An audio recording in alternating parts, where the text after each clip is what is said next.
right, Adam, with today's daily crypto news. Well, the reaction people have when markets dip or tank. What do they typically do, baby? They freak out and sell. That's right. And when they sell, it makes the losses what? Real.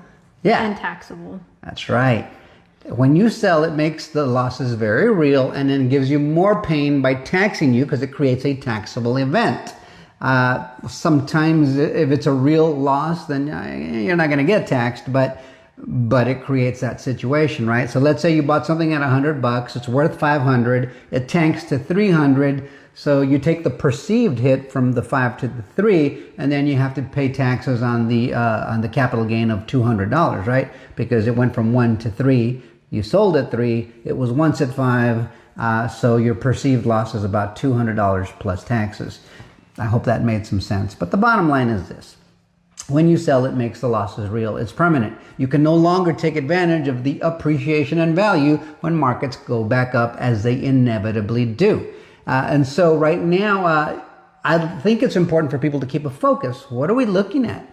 We're looking at a brand new nascent technology that is beginning to achieve mass adoption and integration into the global financial system.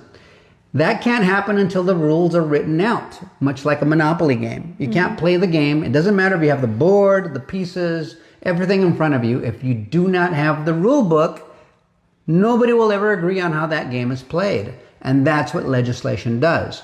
And typically, when you're talking about global money supply, global finance, it's got to start here in the United States because we still have the global reserve currency.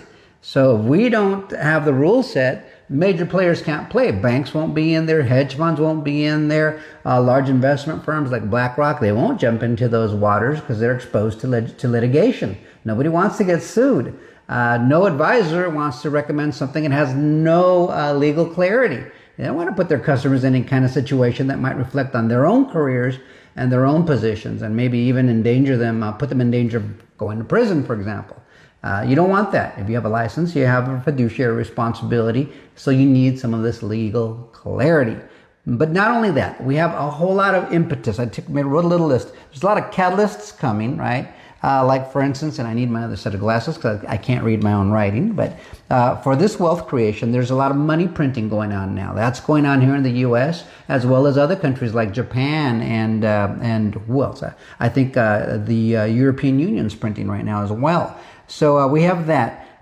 We have interest rates coming down in the United States with our Fed. Legislation is pending. ISO 20022 goes mandatory this month. And so you got to stay focused. And those are just some of the things that we're looking at.